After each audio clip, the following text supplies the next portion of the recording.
भारतीय बाजार में जो एक्शन हो रहा है सर, थोड़ा ये समझना चाहूंगा, बिकॉज जो ये मूड माहौल बदला है और मार्च के महीने में ही बदला है, अब क्या हमारा मूड माहौल भी बदलना चाहिए? क्योंकि जब हम देख रहे थे वो जो रैली आई थी अक्टूबर नवंबर दिसंबर की, हर डिप पर खरीदारी हो रही थी, पहले डिप पर मार्केट रिवर्स हो रहा था। क्या अब वो मेंटालिटी बदलने की जरूरत है? हर रैली पर बिकवाली करें, जब भी थोड़ी अच्छी गेंस मिले शॉर्ट जाने का या एटलीस्ट पोजीशन हल्के करने का मौका है। सवाल बहुत अच्छा है दीप, लेकिन इसे दो तरीके से मैं आपको जवाब दूंगा। उससे पहले ये बताऊं कि जो कुछ नवंबर दिसंबर जनवरी में हुआ 3 महीनों में, वहां तो एक्चुअली कहीं कोई डिप मिली नहीं। मतलब ऐसा रहा कि अगर आपने आज नहीं खरीदा तो कल पक्के तौर पर आपको ऊपर ही खरीदना है और परसों पक्के तौर पर ऊपर ही बिकेगा जिस भाव से आप एंट्री करें। तो वो तो ड्रीम रन था। वैसे मार्केट तो जिंदगी में मैंने 25 साल में हार्डली कभी देखे हो, याद नहीं आता कि 2-3 महीने तक इतनी लंबी तेजी चले और एक तरफा तेजी चले। अब मार्केट जो आ रहे हैं वो ज्यादा रियलिस्टिक लेवल पर आ रहे हैं, और ऐसे में आपको ये सोचना जरूरी है, जो जिस सवाल का आपका जवाब है कि क्या ये बाय ऑन डिप्स का मार्केट है, सेल ऑन राइज का मार्केट है, तो आपको ये सोचना जरूरी है कि आप हैं क्या। करेक्ट। आप 2020 प्लेयर हैं, टेस्ट मैच प्लेयर है या वनडे प्लेयर है, ये अगर आपने समझ लिया तो फिर आपके लिए ये काम बड़ा आसान हो जाएगा कि आपको करना क्या है, क्योंकि इसका जवाब बाहर नहीं आपके भीतर है। सिंपल।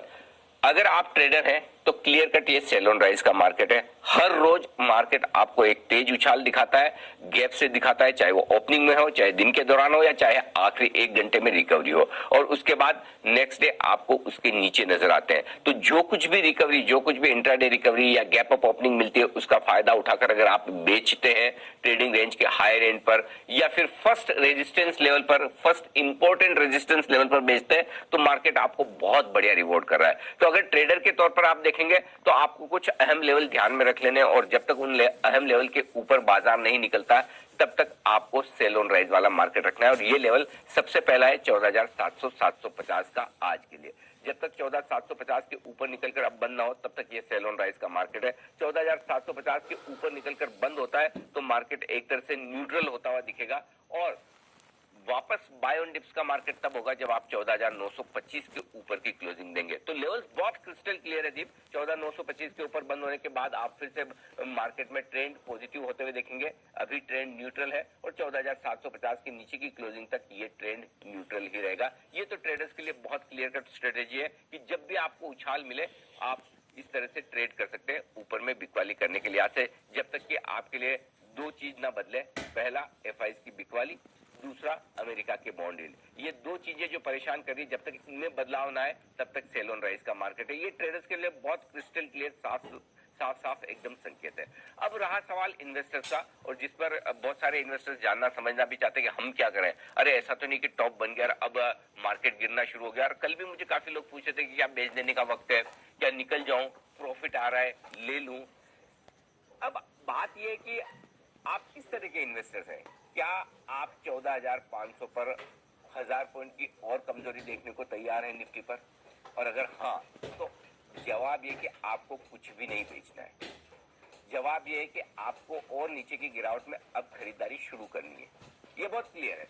देखिए हम लॉन्ग टर्म बुल मार्केट में है, और इस बुल मार्केट में 5-7% के करेक्शन आपको जब तब आते हुए दिखेंगे। और आपको याद होगा दीप, जब हमने ये फॉर्मूला बनाया कि बाजार का टॉप कब कहां कैसे, तब हमने ये कहा था कि 15,550 से लेकर 16,250 की रेंज में से कहीं कहीं करेक्शन की शुरुआत होनी चाहिए, और 15,431 का हाई बनाया, यानी कि जहां से हमने दिया वहां से 101 पॉइंट पहले से बाजार करेक्ट हुआ है। तो 5 से 15% तक के करेक्शन नॉर्मल है, और ऐसे में 13,250 से 13,850 वो स्ट्रॉन्ग बॉटम रेंज है जहां तक करेक्ट करके बाजार फिर से तेजी की रफ्तार पकड़ेगा। वो आएगा या नहीं आएगा कहना मुश्किल है, लेकिन अगर आप उतनी रिस्क लेने को तैयार हैं तो फिर आपको बार बार ये एज एन इन्वेस्टर टाइम करने की जरूरत नहीं है। आपको सिर्फ ये देखना है कि आपके पास क्वालिटी स्टॉक होने चाहिए, या आपका अच्छे फंड में पैसा लगा है।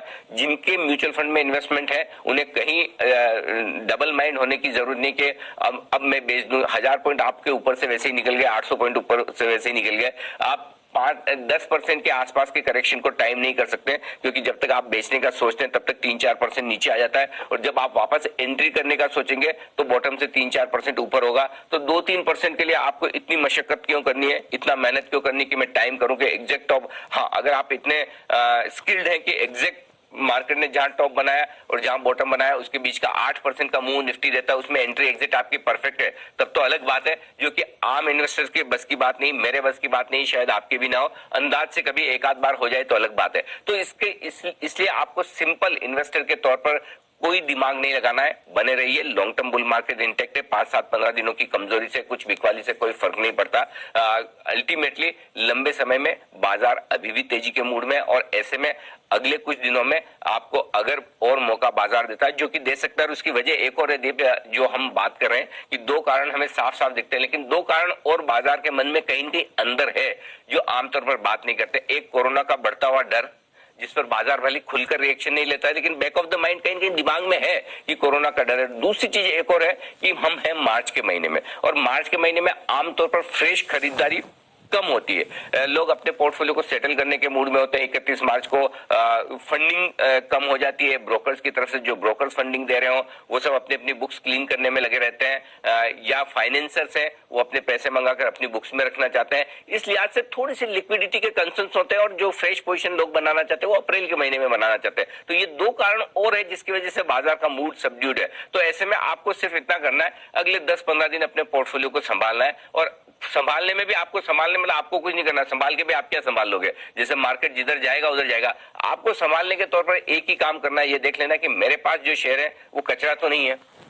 अगर वो क्वालिटी शेयर है तो फिर मुझे चिंता की बात नहीं, अगर मैंने फंड में पैसा डाल के रखा है तो चिंता की बात नहीं। तो कोई चिंता न करें, बिल्कुल डरिए घबराइए मत। अगर आपके पास अच्छे स्टॉक्स है, अच्छे फंड में पैसा है, रखिए। इनफैक्ट थोड़ा और नीचे आएगा तो आपको और इन्वेस्टमेंट अपने बढ़ाने चाहिए फंड्स के जरिए।